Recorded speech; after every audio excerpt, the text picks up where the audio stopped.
Ikaw mag-lead ikaw ang pinaka... Lead me, Lord. Lead me a better place. Lead me, Lord, lead me. Go, go, go. Mommy and boy, for you my embrace. Again. Welcome sa ating napaka-delayed na podcast. 2 years in the making. Yay! Finally, it happened. So tonight, pag-uusapan natin ang impact ng freelancing sa buhay-buhay natin. So tonight, introduce muna natin yung yung isa't isa. Quick introduction lang kung sino ka, anong ginagawa mo sa life, anong niche mo, and then how you got into freelancing. Simula muna tayo kay Miss Angge. Yay! Palakpakan natin ang mayordoma. Tama. Ako ay isang mayordoma. Mayordoma. Ay. How Introduction. how we got into How I got into yung freelancing. name mo muna, anong niche mo, and then how we got into freelancing. Hindi talaga ako magaling dito. Nag-cringe na ako ngayon pa lang. Okay lang din naman sa... Pakikat ha. And what was your journey like? Haba lang dito siya. Pero sige, sige, intro mo. Ikakat let's make naman, it okay short, lang. Ako si Miss Angge. I've been an EA for... Tumingin ka sa camera, ma. I've been an EA for more than a decade. Tapos nag-transition ako from from corpo to freelancing because of pandemic and pregnancy. Uy, pero gusto kong emphasize na si Miss Angge ay OFW. yes, based siya sa Qatar. So dati ko, Palakpakan dyan! Yes. dati ko taga-Qatar. Yan ang isa sa mga success stories, OFW success stories when it comes to freelancing. Yes then. Saksiyan kami. From OFW to the Philippines! Pinoy. Yes. Okay na yun? Pilipinas. Meron Okay, pa ba? tapos sunod siyang Balik tayo sa Pilipinas. Hi guys. Wow, ay sweet. Pa-sweet. Mga paglaro na yung kasama mo sa'yo. Bakit Maganda yung race sa camera. Magkaka-heart sa Parang pag hindi maganda, uulitin to ah. Ay, ako nga pala si Tita P. I've been freelancing for 12 years pa 13 years. How I got into it, way back, nag-resign ako from BPO kasi ako. So, nag-resign ako from BPO. Tapos, yung best friend ko na hanggang ngayon, nag-freelance din, siya yung nagsabi sa akin ng Odesk. So, yun. Kunenta niya sa akin yung Odesk, pinakita niya sa akin, and then, intrigued ako, tinry ko, and then, yun, doon na nag-umpisa yung freelancing career ko. And sa ngayon, nasa email marketing na ako. Yes. Palakpakan dyan! Yan. Next naman si... Hi guys! Hello mga mi! So ako si Naika VA ma'am. So I've been in freelancing for almost 4 years now. Sa February 8, yung pang 4th year ko. So paano ako nakapasok sa freelancing? Through curiosity. Curious ako sa Facebook ads. So inaral ko siya, and through Facebook ads, na-discover ko yung industry ng freelancing. Ang talino so, mo ayun. dyan, sa curiosity, ma. Hindi ako papakabog. Tumatalino ako pag may podcast eh. ng point 2. Go. Ako yung host. Ay, ako nga pala. Ayan, parang May saging mic yung host. Hindi, ako... Talo kami, nagawa siya. Hello, I'm Tita G. Hello, I'm Tita G. Ano ba yung tanong? How you got into freelancing? Wow! Galing. Hello, I'm Tita G. And katulad ng kwento ni Tita P, ang ingay naman itong dalawang to. Walang side comment. Yung focus naman sa'yo, oo. Oh, yeah. Hello, I'm Tita G. Katulad ni Tita P, may nag-introduce lang din sa akin noong 2008 na nagtrabaho ko sa Corpo, sa BPO, sa Odesk, back in the day. So sabi, Ivy, gusto mo, try mo to, mag-sign up ka sa work from home. So pwede ka mag-work from home dito. And then, nag-sign up ako sa Odesk noon. And then, nakakakuha ko ng maliliit na gigs there. Inintroduce siya sa akin ng kumari ko, pero yung kumari ko, hindi siya unlike kay Tita P, yung friend ko, hindi siya nag-pursue into freelancing. So, how many years later? Ilan years na ba? 16 years later, eto pa rin, nag-freelancing pa rin, and currently, I'm a software tester. Wala bang palakpakan dyan? What was your journey like nung nagsisimula kayo until now? Parang quick recap. So ako, ang journey ko ay siguro marami ang makaka-relate sa journey ko dahil nga marami akong kalahing medyo may katalinuhan sa English. So nag-start ako na hirap talagang makapasok bukod sa wala akong experience. Kahinaan ko ang communication skills, pero dahil porsigido tayo, kahit papaano, nakapasok naman, hindi kahit papaano, nakapasok talaga. And ako ang magiging representative ng mga bobo sa English. So, tatayo tayo ng union. And What was my journey like? Oo.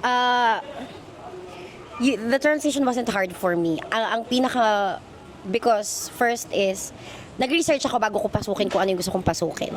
I even came across the community where I met these girls. Tapos, luckily din, I have people around me, them again, hand in hand na tinahak yung journey. Especially Naika. Sabay kaming nagsimula. Nauna pa siya magka-client sa akin because I was afraid of rejections back then. Parang I felt like from Corpo, OFW, I felt like I'm okay. So, bakit niyo ako nire-reject? Parang I'm good. I know what I'm doing. I've been an expert. Parang ganun. So, until such point na I think Tita G yung classmate ko gabi-gabi sa Zoom. Tsaka si Nicole. They would always ask me, nakapag-apply ka na ba? Nag-apply ka ba ngayon? Nag-send ka ba ng proposals ngayon? So yun, it's a mix of hard work and right people. Yun. Ikaw, Tita P, paano yung naging journey mo? Ano yun? gusto ko lang i-add na nung nagsisimula tayo, silang dalawa ay idol natin. Oo. Diba? Kasi kami dalawa ang sabay. So ito mga pioneer na. Ngayon sila ng idol namin. Medyo, ano pa naman? Medyo bumabaliktad ang mundo. Bilang talaga ang mundo. Ganun talaga. Ganun daw talaga. Ang live ay parang gulong. Talagang umiikot. Baba na Pero lang. totoo, kasi i-add ko lang din si Tita P, sa kanya kung nung nag-PM, paano gagawin? Hindi ko alam. Tapos shinare niya sa Bakit akin hindi mo ako piniem? Kasi alam mo kung bakit? Kasi magpapasok ako sa Zoom, iniirapan mo ko. Gusto mo ba malaman kung bakit? Pero hindi. O, hindi kita inihirapan ha. Tita P, Mabait ako. nangiirap si Tita G sa Zoom. Gusto ko lang din talagang i-confirm yun. Ay, hindi yun hindi yun Pero hindi yun personal, Ganun parang feeling talaga ko, lang ako sakit niya yun. makatingin. May sakit siyang gano'n. Saka ba, isipin mo, tayo nagsisimula pa lang, sila naggaganito. Oo. Tsaka, hindi, si Tita P nga, ang earnings na niya nun, sa Upwork, ang earnings na niya nun, tutut!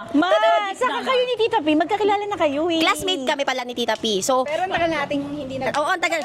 After elementary, hindi na kami nagkita. Hindi, grade 5 ako lumipat ng school eh. So, after grade 4, hindi na kami nagkita, hindi na kami nag-usap. So, nung nagkita kami sa community, siya yung una kong... Community ng mga...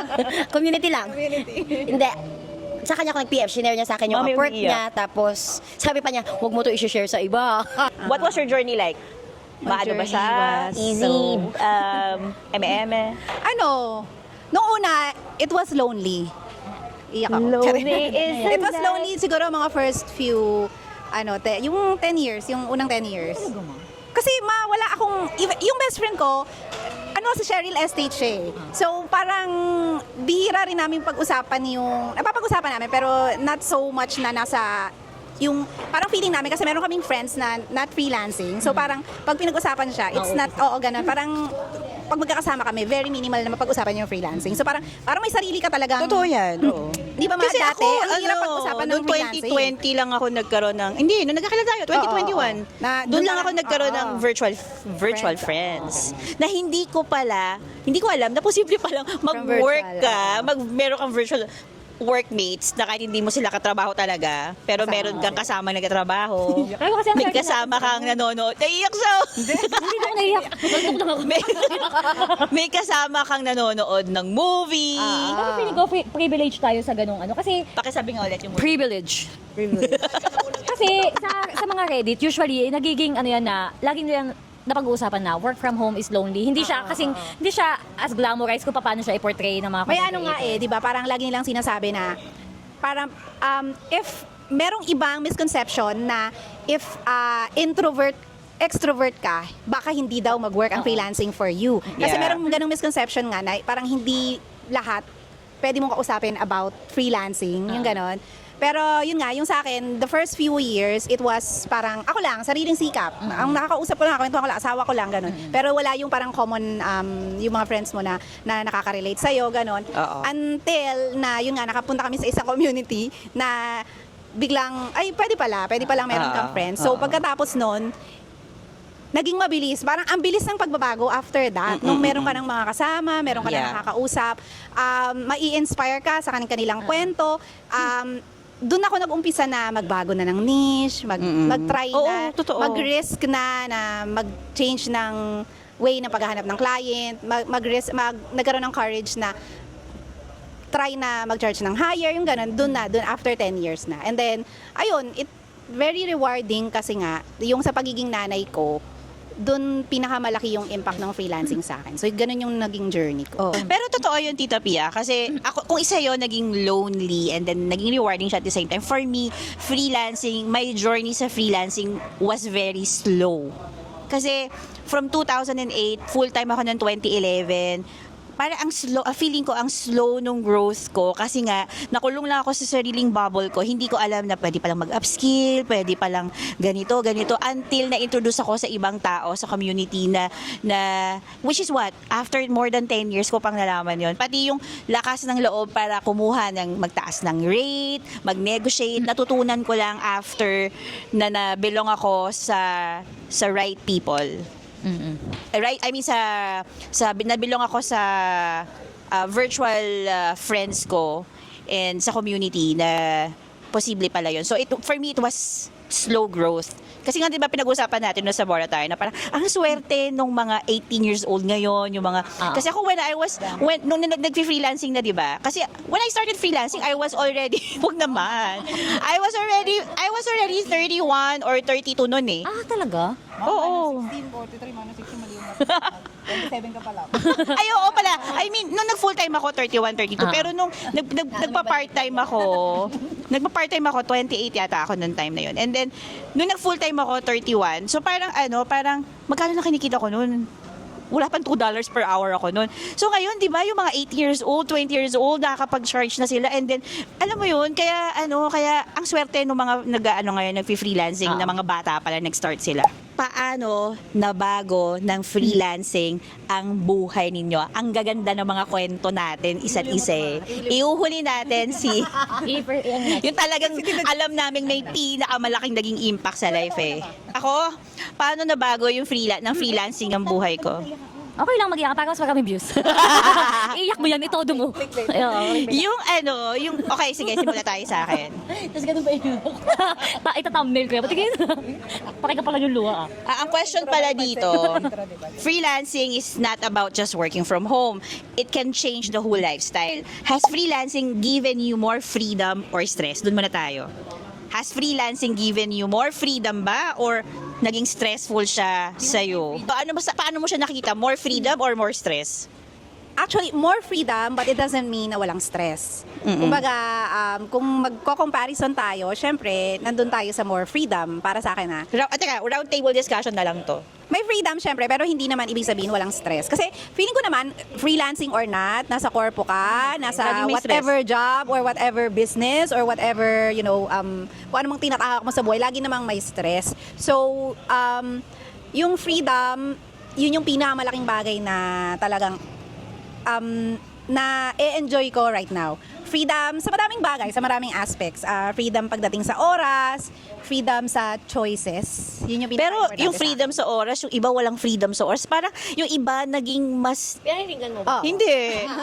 Yung iba dyan, Siguro mas naging... Yung iba dyan sa labas, parang naging alipin. Hindi ako nagtatrabaho. Siguro yung freedom sa oras na tinutukoy ko is not freedom na meron kang free time, but freedom to choose how you put your time into, yung aspects ng buhay mo. Kung paano mo, saan mo ilalagay yung time mo, mas hawak mo siya. Not exactly nabigyan ka ng free time, but nabigyan ako ng freedom to choose where I'll spend my time and how Pero I'll alam mo, prioritize things. freedom, meron tayong freedom na tayo, pero aminin natin, we are slaves ng dollars.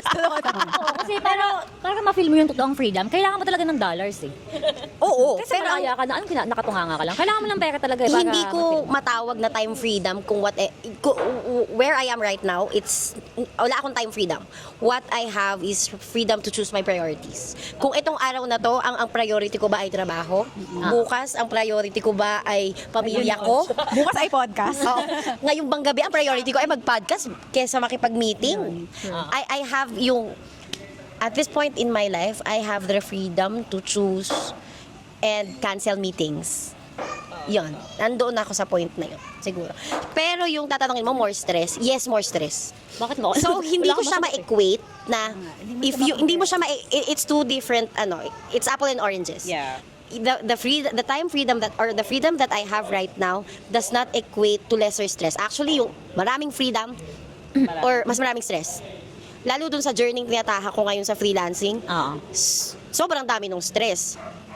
Kasi ma-add ko lang. Kasi sa corpo, I think kasi ako nung nasa corpo ako, parang routinary yung gagawin mo, oo. di ba? Although may Yes. stress, pero alam mo by the end of the day, Matatapos siya. Tapos ka, May clock out ending. ka. Yes. Oo. Sa corpo, unless ni-require ka mag-overtime, pag clock out mo, tapos na. Oras Bukas na ulit, oras mo na sa pamilya mo.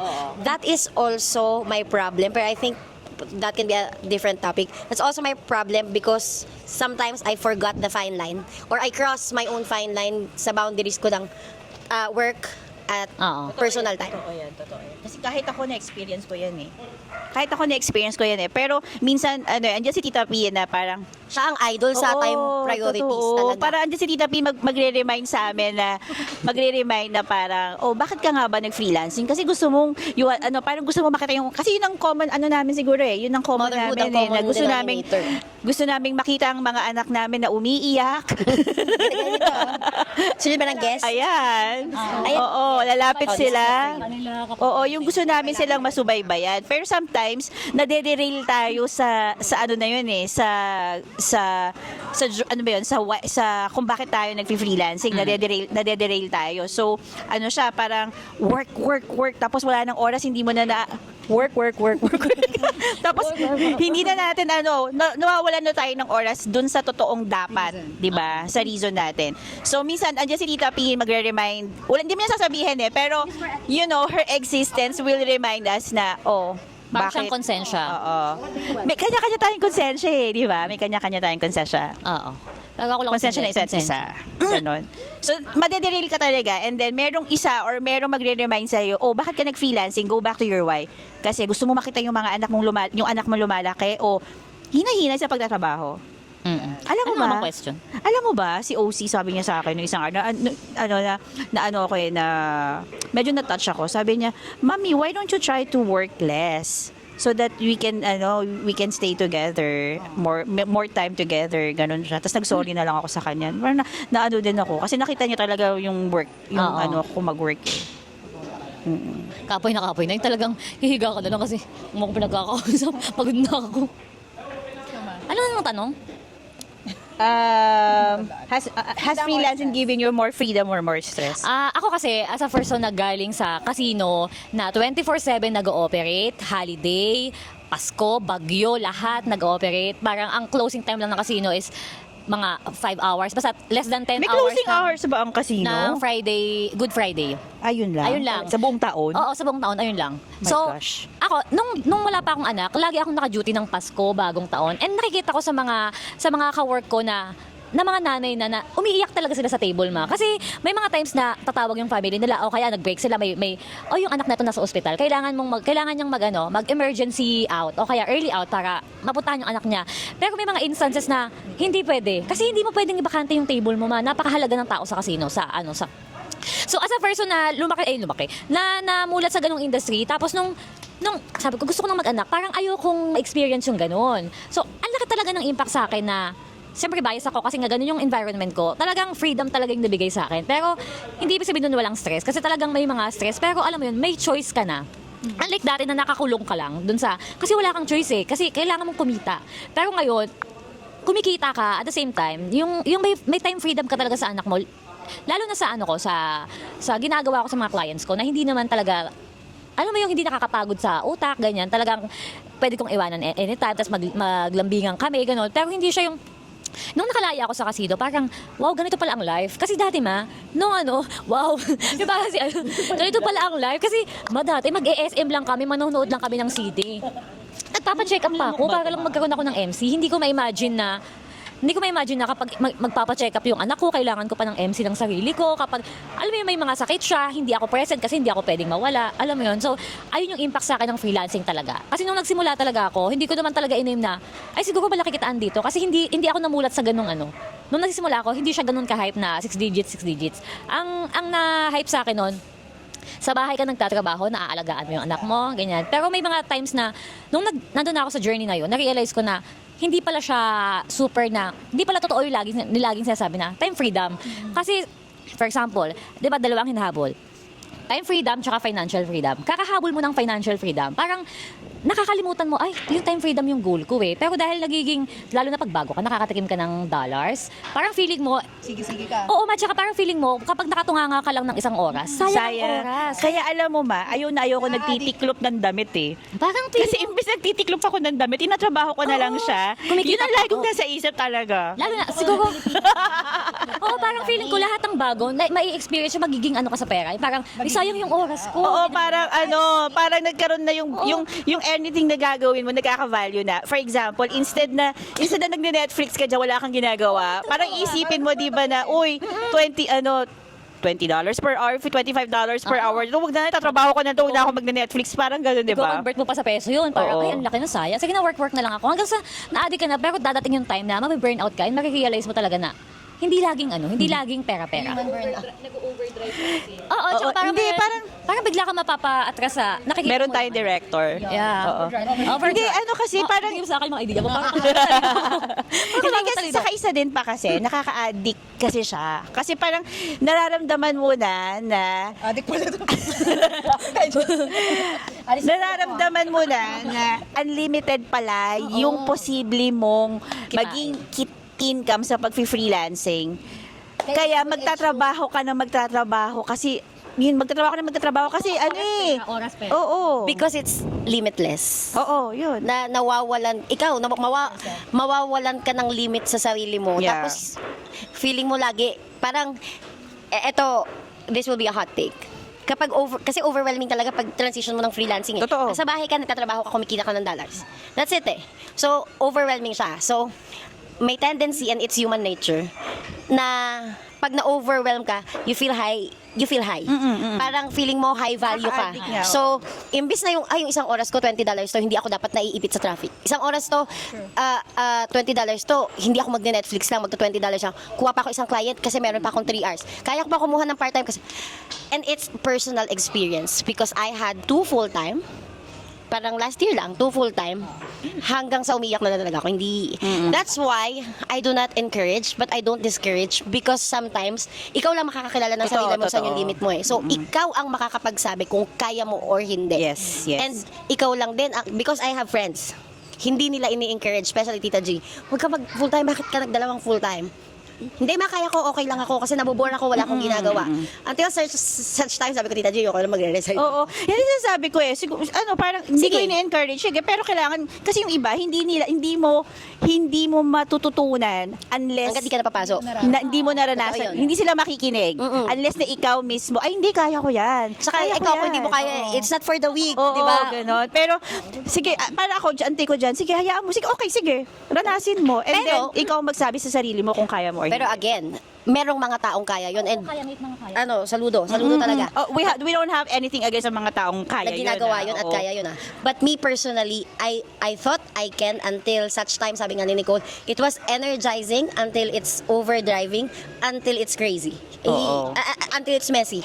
Umabot siya sa point na maapektuhan pati mental health mo. Oo, totoo. Kasi wala ka ng pahinga, tapos parang yung multitasking, magkakaroon ka ng fear for yourself. Ako I had that eh. Oo. Ako wala akong ano. Ano yung topic? Ako wala kasi kung ano. Nangyayari na. Hindi, para ano Maganda din. rin sa freelancing kasi. In freelancing, you can freestyle. Oo. Pwede ka mag-freestyle. What I mean is, hindi laging kailangan 2 part-time ay 2 full-time. Pwede kang mag-isang part-time na may tracker, pwede kang mayroong isang full-time na retainer, Project-based. project-based, nasa sayo. Kumbaga, sky is the limit. Hindi lang pagdating sa finances, sa kaya mong i-earn, but also, limit sa diskarte mo, kung paano ka, yung services mo, yung skills mo na gusto mong itry, kung ilan yung client na kakayanin mo. Again, it's a very personal experience. Yes. Hindi porket kinaya ng iba, kakayanin mo rin. Hindi porket hindi niya kaya, hindi mo din kaya. So, kumbaga, just try and, yun nga, i-freestyle mo lang, subukan mo. Wag kang, para sa akin,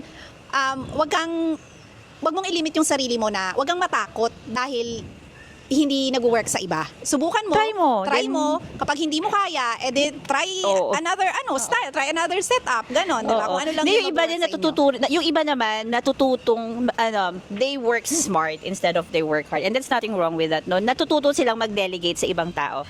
Kaso para ma-accommodate nila 'yon. Oo. Ilinawin. Kaso ang problema lang sa delegation, sa amin, ako dahil medyo kami, tamad kami mag-delegate, tamad kami magturo, instead na ituro namin sa iba, Ako na lang. ako na lang. Sayang oras. Sayang oras kong magturo, ulit-ulitan, parang gano'n. Yung sa amin lang yun So, Saka may alam ko may diskarte pa naman how to do syndrome. that Hindi ko alam kung what exactly is that syndrome na tawag nila, na parang you feel that other Iba people ikaw. can't do it dahil ikaw kaya. Parang hindi feeling mo hindi kayang gawin ng iba Hindi mo kaya. yung task na ginagawa mo. So ayaw mong i-delegate. Oo. Parang which is parang kalaunan daw kung yun yung gusto mong tahakin na is you really have to trust other people to do it for you. If True, yun true, yung gusto true, mong true. track. Totoo yan. Yes. And that's not easy. Ayan. Okay. Sige, magpakatotoo tayo. At this time, what's the best thing about freelancing? And what's the one thing you hate the most about freelancing? In general. In general na to. Tao, Meron- community, courses. Sila. What I hate, what I hate muna na. Sige, sige. What I hate about the freelancing is everyone is so galing. Everyone is high and mighty. Everyone, and hindi ko sinasabing lahat kayo to Ikaw, tsaka ikaw. Ikaw lang. Ikaw. Ikaw? Shadow ka? Gigigil ako sa'yo. Hindi. Pero karamihan sa napapanood ko, that's why I don't watch Ako personally, I don't watch VA freelancers. So, hindi mo kami pinapanood? Aside from my friends. I already have my friends. I don't need anyone else. And then, limitado yung pinanonood ko. Because it's either, they're just putting out other people, putting down other people. Or they preach like they are the be-all end-all of freelancing. Sabihin ko na sana, be all and all. Ito yung start mo sa video. Oh, yan. Yan ang That's the reason why I don't watch that much. Na, piling-pili. And this is my personal, because I protect my peace. Ayokong maapektuhan ako sa mga sinasabi ng mga chismosa Kaya pala ako. dun sa- Yun ang hate ko. Parang nakakalimutan ng mga taong maging respectful sa kanya-kanyang journey. Because they succeed eh. So siguro hindi ko din sila masisisi. Yun yung naging effective sa kanila eh. So minsan nagiging close-minded yung iba na yung journey nila yun lang ang tama. Nagiging be all and end all na sila ng freelancing. When in fact, we all have our own journey, and this is what I will advise the aspirants. You live your own journey. You walk on your own journey, pagdaanan mo yung sarili mong proseso, manood ka, but do not copy their journey. Siguro, ang pinaka-advantage mo right now is you can mix and match sino yung gusto mong i-apply, kanino yung gusto mong i-apply, i-test mo yung kay toot, tapos pag hindi nag-effect, i-test mo naman yung kay toot, di ba? Ganon lang siguro. I feel like maswerte tayo na no? Kasi meron tayong mga coach na pulutin ko to, okay to, ito, ayoko to, toxic to si... Tsaka may tayong dalawa, ma. Yung parang may usapan na tayo agad na, ay, ito yung parang... Oo, ito dito tayo, ganito tayo. Kaya if talaga, sinay ka ang kahand in hand ko sa pagsunod sa kanilang dalawa. Kasi sila talaga ang tinitingala namin Ako matagal akong nag-out sa kanilang dalawa. Oo. Sa kanilang dalawa. Oo, Kasi talagang kami... mataas yung tingin ko eh. Pag mataas yung tingin ko, parang Pwede i-insert mo dito yung... Ito na talaga ako. Teka, i-insert mo dito yung tawag mo kay Beb. Coach? Pwede bang Oo, coachy? Parang ako, mataas ang wall ko. Parang pag mataas ang tingin ko sa'yo, hirap akong Siguro isang taon bago namura ni Nay kasi Tita G. Oo, pag hindi ka namumura, wala pa tayong connection masyado. Pero yun, ang advice ko lang talaga dun sa bago, sa aspirants is, total naman ang social media and everyone is out there. Kahit nga ako very private person ako pero I'm out there, no? Just choose kung ano yung pakikinggan mo and mix and match, test and test and test. Sinabi to sa isa sa mga course ko kay Tony Robbins na the one of the ways to success is testing and testing. You do not stop testing. For example, this may testing. hindi to effective, test sobrang another testing. one, test another discard. marketing may testing. So sa sobrang limitless nga ni freelancing, sobrang daming journey, minsan malilito ka na as aspirant. Kaya ang pinakamagandang gawin mo is just mix and match. That's what I hate. What do you love the most? May ganun bang tanong? Oo, what do you love mo? Hindi ako magpapak... Slow down muna tayo sa advice. Kasi Si Chester. Si Chester po. Ang lande. Ako si Mark. Best thing about freelancing. The money. I cannot sugarcoat it. It's really the money. First, siguro, pero ito din, hindi, it doesn't come right away. The money will just follow. Ang dami mo ng pagdadaan ng rejections, ang daming maglulubol sa'yo, ang daming feeling mo, worth it pa ba itong ginagawa ko? Parang ang toxic na itong client na to. Marami kang pagdadaanan before yung money. Pero what I love at this point in time, yung pera talaga. Bukod sa pera, yung tiwalang binigay sa akin ni Mario. Shout out, Mario! Yun, the trust na binigay ni Mario. Pero one thing is for sure, pera talaga. After Wala tayong magpaka-ipokrito. Oo. After Hindi, bonus kasi na lang yung pera. Bakit, Pera talaga. alam niyo kung bakit number one yung pera? Because yung freedom na pinag-uusapan namin, hindi naman namin makukuha yun kung hindi kami happy dun sa pera. I mean, paano, di ba, usually, sabi natin, yung time with anak mo, kung alam mong gipit ka, Oo, magpapakapera. ipagpapaka, ano mo yun ipagpapaka, ano mo muna yung sa time na anak mo para magtrabaho ka pa ng magtrabaho kasi kulang eh. Pero dahil nga, alam mo, masusustain naman ng freelancing, yung binibigay ng freelancing sa'yo, nagkakaroon ka ng freedom, nagkakaroon ka ng choice na, o sige, stop na muna ako, ano muna, family time muna, kasi okay naman eh. Okay Kasi naman may eh. choice. Oo, kasi nga may choice. The freelancing gives you money that gives you the freedom of choice. Oo. Kaya, the freedom to all that. My freedom. Ayun. Ano yung yung worst? Ay, yung hate? Lalim na no? Lalim na para may ipagtatapat ka. Para mag-name drop tayo. Teka, Not necessarily tao naman yan. Oo. Ah, Ang hate ko ngayon is yung siguro yung yung binibigay nilang misconception pagdating sa kung gaano kabilis or kadali kuhanin yung 6 digits. Not because parang ayaw mo na ikaw lang yung nakaka 6 digits. Hindi, kasi parang nagkakaroon ng misconception which results to a lot of ang tag dito? Disheartened or na disappointment, yon. A lot of disappointment kasi hindi na-meet yung expectations nila. Kasi akala nila ganun kadali. Kasi maling expectation. Oo, mali yung nilagay. expectation. Not because dinidiscourage ko sila na ay hindi naman talaga to 6 digits eh. Meron, oo, possible. But yung kung paano i-present ng mga tao na mga naggagawa ng content, kung paano nila i-exaggerate yung ganong bagay. Not everyone, syempre meron naman talagang hindi naman ganun yung sinasabi pagka-present. Pero yung way ng pagka-present ng ganon is yun yung nakaka na parang gusto na parang gusto mong na hindi ganon guys. Oo, Ganyan. parang gusto mo Kasi, i-correct na. oo, na hindi, gusto mong itama na hindi ganun kadali. Kailangan ng hard work. Tapos meron pang ng iba na parang feeling nila click-click ka lang or computer ka lang, Pindot-pindot lang. pindot-pindot ka lang, ganon. Ng freelancers. Tsaka nakaka-hate yung yung mga ibang Bakit di ka na sumama anong tawag dito? Yung mga freelancers man na parang nagbibigay ng bad name sa mga Pinoy. Bad name. Dahil sa kung ano-anong pinagagawang kalokohan. Oo. Ikaw ang taga-Q. Ano na nga? What I love the most, meron pa. Ay, yun na pala yung sinabi ko na pala, yung pera. Yung pera. Pera, oo naman pera. Ako, what I love the most, syempre, bukod sa time freedom, mas love ko yung pera. Mas love ko Lahat yung pera. tayo, Kasi yeah. ba, That's the yun ang reality sa casino talaga. ba, ang sahod ng bisor namin, 50K. Sabi ko sa isip ko, shit, ang laki ng 50K. Oo. Akala ko 25K lang. Bisor na, bisor. Paano ko uubusin ang 50K ng isang buwan? Isipin ko, sahod ako ng 25,000. Ganun ako mag-isip dati, ma. Kasi ang sahod ko parang mataas na yung 30 na take home, ganyan. So parang feeling ko, ang limiting belief ko na hindi ko ma-experience yung 50K hanggat hindi ako nagiging bisor. Which is hindi ko parang ang tagal-tagal kong ma-experience yun kasi hindi naman ako perfect attendance, ganun. Alam mo yung limiting belief? Yeah, of course. I'm so proud. You're proud, ma'am. So, nagulat ako sa freelancing na dahil hindi ako nag-expect ng super laki dahil mababang standard ko pagdating sa oran, nanggaling ka sa minimum nanggaling ka sa 20K. Nung sumasahod na ako, ay shit, kaya pala. Parang ako lang yung nag-limit sa akin na hanggang dito lang ako kasi oo. Tapos nung nadidiscover ko na, ay shit, pwede pala to, possible pala to.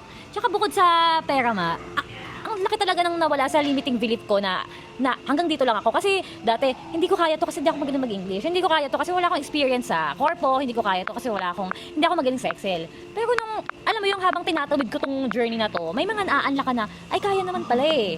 Tsaka parang feeling ko sa self ko na hindi lang pala ito ko na nasa casino na lang ako tatanda kasi ito lang yung kaya kong gawin. Parang kaya ko naman palang mag-market, kaya ko palang makipag-usap sa mga foreigner, kaya ko palang magkaroon ng mga long-term clients. Ayaw mo na makapag-usap kay Papi. Oo, kaya ko mag-English pala ng 2 sentence At mag-Italian. Yung mga ganun, yung parang, wow.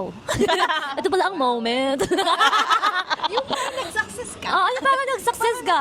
Oo, tapos may ang beautiful, ang maganda pa sa freelancing sa sobrang unpredictable niya, hindi mo alam kung anong swerte yung darating sa'yo. Yung parang, dahil nga hindi mo ma-predict kung anong, may mga dadating na toxic clients, pero what if yung dadating, yung clients talaga nahulog ng langit? Kagaya ng mga clients natin na na-experience natin. Parang, hindi ko ma-experience sa corpo to, na sa corpo or kahit sa previous work ko, na parang, unstable siya, pero yung unstable niya, hindi laging pa-negative. Kasi biglang, din, may mga positive din. Oo. Meron lang low times. Oo, tsaka Pero may- ang galing talaga. Parang as a person na sobrang, alam mo naman ako, poor mindset talaga ako na sa lahat ng bagay, sobrang baba ng self-esteem ko, ng ko. Hindi, sa pagka-crush lang sa akin ng client. Doon mataas. Pero ang baba ng feeling kong, yung mga kaya kong gawin, kaya mag-online selling, pero yung makipag-usap talaga ang laki talaga ng na-unlock sa akin. Tsaka pera. Insecurities ka lang na nahihil.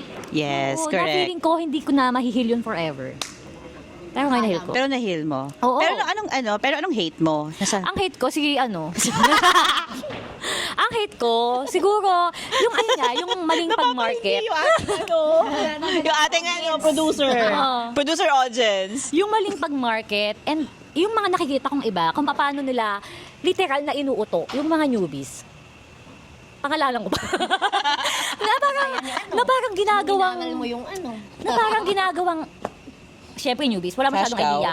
Lalong ginagawang tanga. Kasi iba yung sineset na expectation, iba yung sineset na sinasabing, Para mabenta lang nila yung para lang mabenta yung courses, or mabenta yung sarili nila, or mabenta yung for the Parang, Nagagalit na yung producer. parang- Sabi niya, ma-enter si bitong mga to. parang, kasi ako, galit ako sa mga gulang Parang nakikita ko sila as ganun, na ang gulang mo, ikaw may pera ka na Etong inuuto mo, walang pera to. Parang, imbes na, mo na tumutulong ka. oo, tas, market mo na tumutulong ka, pero sa totoong buhay, para may hidden agenda ka na yung mga nasa loob na ng industry, yung mga nasa loob na ng Yes. industry nakakakita na, parang eme lang yan sinasabi mo. Pero hindi mo mapigilan kasi yung mga newbie, gullible. Gullible! Diba? Parang, dahil limited yung alam nila, naniniwala sila dito. Kasi feeling nila, hinahype sila. Kaya mo yan. Pero yung nagsasabi ng totoo na, mahirap normal yung hirap. Feeling nila, dinidiscourage sila, tinotoxic sila. Pero kasi, dapat maintindihan nila na normal na mahirap sa umpisa. So, para tama yung expectation nila. Para pag nandun sila sa sitwasyon na ang hirap, naisip nila, ay normal to. Normal daw na maging mahirap. Parang, Hindi lang ako yung go on. nahihirapan. Oo. Marami-raming dumaan sa Parang itutuloy ko pa to kahit mahirap. Kasi dadali din to eventually. Yung mga ganun. The beginning So, is ayun. always the hardest. Yeah. Kahit sa pagtitinda kahit sa service ko, di ba? Lahat ng trabaho, laging sa umpisa ang pinakamahirap. Kaya nga may Through the fire. Yan. Ako naman, what I hate about freelancing. Oo, straight.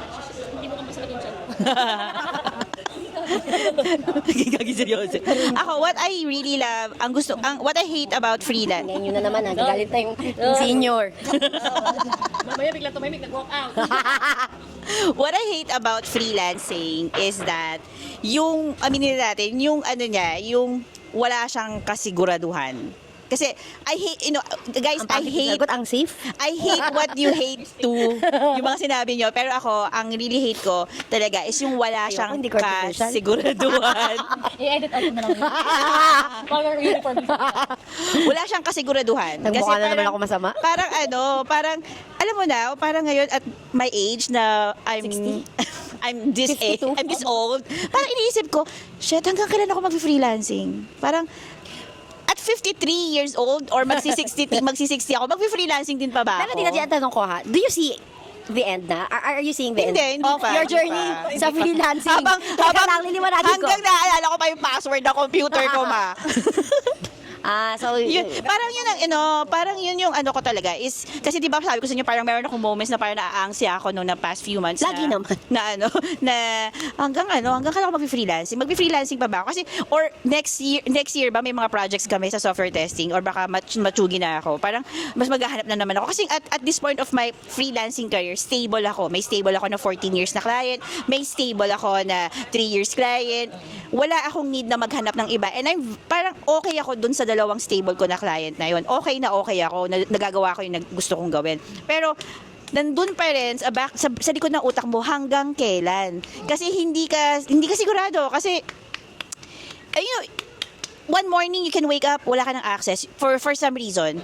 Or hindi mo alam for some reason, yung client mo, something happened sa business nila, wala ka na ring business. So, yun yung mahirap minsan kasi. Unlike kapag nasa corpo ka, although you can get fired, pero it's not, hindi ganun kadali. Kasi meron kang, may due process. For example, sa Italy kapag employed ka, and then they fired you, syempre nagbabayad ka ng parang social security mo, di ba? And you got fired, meron ka makukuha sa gobyerno na may makukuha kang pera sa gobyerno kapag na-fire ka, na allowance mo while naghahanap ka ng next trabaho mo. Ganun, because nagtrabaho ka sa corporate at naghuhulog ka ng Pero sa freelancing walang ganun. Parang yun yung laging fear ko kasi as medyo advanced stage na tayo. Yun yung fear ko talaga. Yun yung fear na to. So, kailangan talaga may plan B ka. And what I love about freelancing is that, syempre, nandyan na yung pera, andyan na yung time freedom, nasabi na nila. Ang gusto ko ang naging love ko talaga sa freelancing is that it allowed me to grow from yung katulad sinabi ni Naika. Kasi, undergraduate ako, and then, akala ko dati magiging minimum wage earner. dahil undergraduate. Dahil undergrad ako, hindi ko...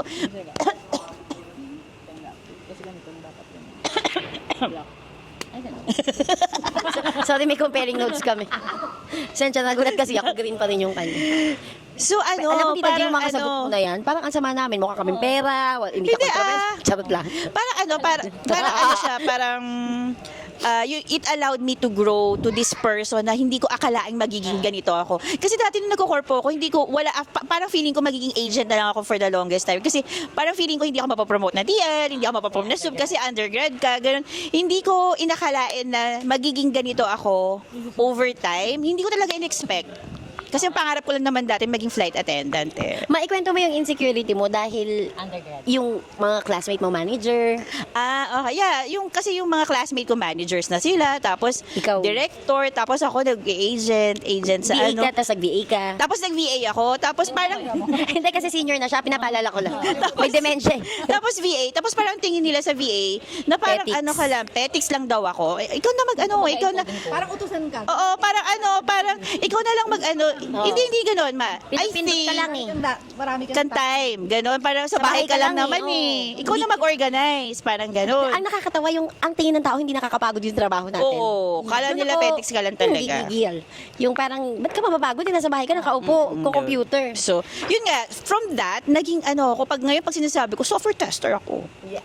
So, ang bango ng Tekto. Nasa techie girl, ang techie lola. Pag may software, parang pang matalino. Oo, parang pang matalino, di ba? So, ayun nga, kasi nga, feeling ko sa dating ginagawa ko, sa dating industry ko nasaan ako, feeling ko hindi ko matodo yung yung skills ko. Kasi parang feeling ko nga, dahil undergrad ako, parang feeling ko, Bagalan mo ba? Pwede mo bagalan. parang feeling ko na na hindi ako mag-aakit ng level. Ganon. So, pag sa anong ginagawa Lalo mo? dito, ma. Di ba sa corporate dito, parang pag hindi ka graduate, parang kailangan graduate ka, kailangan may ganito kang units para O kaya meron kang 72 units yata, o parang gano'n. So ngayon, kapag may nagtatanong sa akin na, anong trabaho mo? Software tester. Wow, software tester. Gano'n. Parang may confidence ka, parang nakaka-proud na siyang sabihin na software tester po. Ako.